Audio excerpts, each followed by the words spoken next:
Hello नमस्कार friends. कसे आहात तुम्ही सगळे? मजेत ना? मजेतच असायला हवं.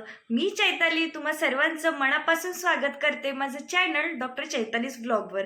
तर आज एक रिलॅक्सिंग अशी मॉर्निंग आहे आणि माझं आवरून झालेलं आहे. हे देखील ह्यांचं ऑफिससाठी आवरत आहेत. तर आज मी ब्रेकफास्टसाठी बनवणार आहे सँडविच आणि चला त्याची रेसिपी मी तुमच्यासोबत शेअर करते.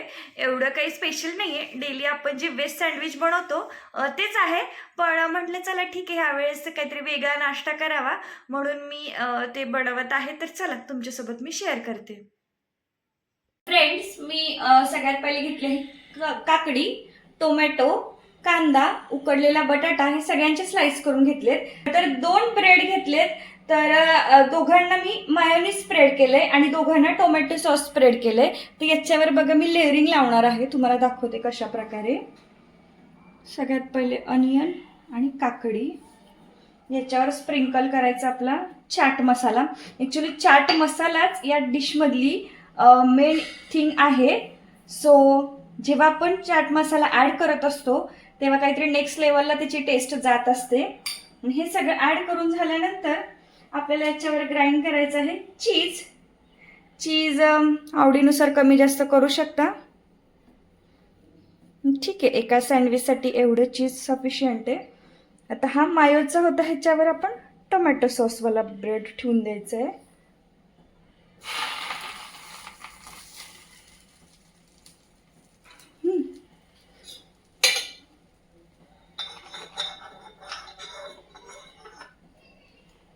आता मी याला तूप लावून घेतलं होतं. तुम्ही बटरही यूज करू शकता. आणि आता दोन्ही साईडने सँडविच मेकरला प्रॉपर अशी हीट द्यायची आहे. म्हणजे दोन्ही साईडने आपलं सँडविच छान प्रकारे बेक होणार आहे.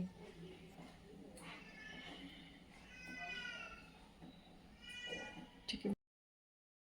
आणि इथे ओपन केल्यावर तुम्ही बघू शकता फ्रेंड्स, प्रॉपर असं त्याला छानसा गोल्डन कलर आलेला आहे आणि इतकं क्रिस्पी झालं होतं ना ते, यम्मी एकदम.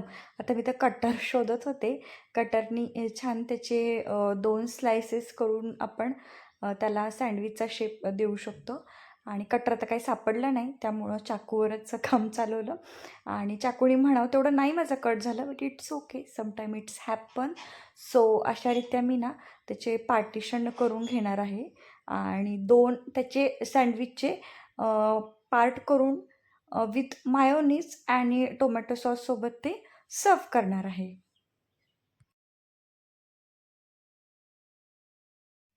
And look at this friends, yummy sandwiches is ready. Have it. Friends, तर मॉर्निंगला तुमच्यासोबत मी ब्रेकफास्टपर्यंत शेअर केलं. नंतर आफ्टरनूनला जरा घाई होती ह्यांना जेवणाची वगैरे. तर जेवण वगैरे झालं आमचं, पण तेव्हा आता काही शूट करणं नाही झालं. आता इव्हिनिंगला हे आलेत ऑफिसवरून. तर संध्याकाळचे वाजलेत 6:45 आणि आमचं संध्याकाळचा चहा झालेला आहे. आणि आता आम्हाला जायचं होतं फ्रूट्स आणायला, त्याचबरोबर माझ्या थ्रेडिंग करायला. लास्ट टाईम जे तुम्हाला बोललो होतं की शिंचनवाली आयब्रो झालेले आहेत, बट तेव्हा आता काही पॉसिबल नाही झालं. सो आजची माझी पार्लरची अपॉइंटमेंट आहे. सो मी चालली आहे थ्रेडिंगला, त्याचबरोबर फ्रूट्स आणायला. तर चला, स्टे कनेक्टेड. आणि आता आम्ही निघालो आहे. ॲक्च्युली 2 दिवस झालं कंटिन्यू असं ऊन आहे. पाऊस टोटली स्टॉपच झालेला आहे. बट इव्हनिंगला 7च्या दरम्यान काहीतरी असा सिनॅरिओ होता. ढग पण असं वेगळंच आकाशी आणि केशरी कलरचं कॉम्बिनेशनमध्ये दिसत होतं आणि इतकं सुंदर वाटत होतं ना एन्व्हायरमेंट. असं वाटत होतं की म्हणजे निसर्गाचे किती रूपं आहेत ना, आपण डोळ्यात साठवू तेवढे कमीच.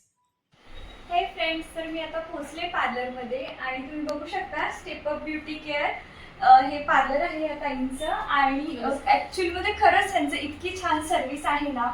मी रत्नागिरीमध्ये आले होते. औरंगाबादवरून रत्नागिरीमध्ये थोडंसं एन्व्हायरमेंटल जास्तच चेंज झाल्या कारणामुळे मला बरेच स्किन इश्यू वगैरे पण झाले होते. पण ह्यांच्या इथे तुम्ही बघू शकता आयुर्वेदिक वगैरे प्रोडक्ट्स आहेत हे. सो यांनी मला छान रिझल्ट आला आणि ह्यांची सर्व्हिस देखील खूप छान आहे. सो चला थ्रेडिंग करते मी आता.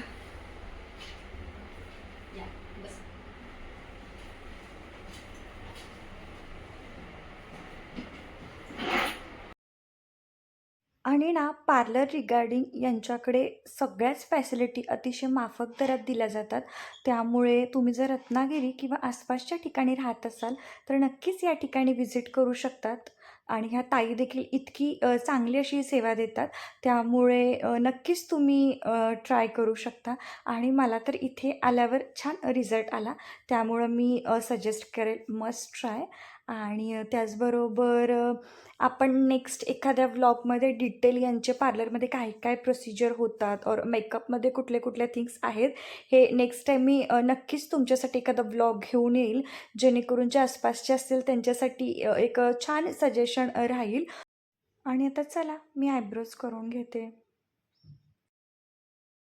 आंबा, काजू, करवंद आणि नारळ या व्यतिरिक्त कोणते जास्त फळं इथे पिकत नाहीत. त्यामुळे बाकीचे फ्रूट्स इकडे इम्पोर्टच केले जातात. त्यामुळे फ्रूट्सचे रेट्स इथं खूपच जास्त आहेत. लिटरली म्हणजे खूपच जास्त महाग आहेत.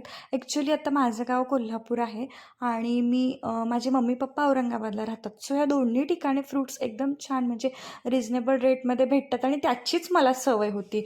ॲक्च्युली लास्ट इयर ना मी सीताफळ घेतलं तर मला ₹100 एक सीताफळ भेटलं इथे.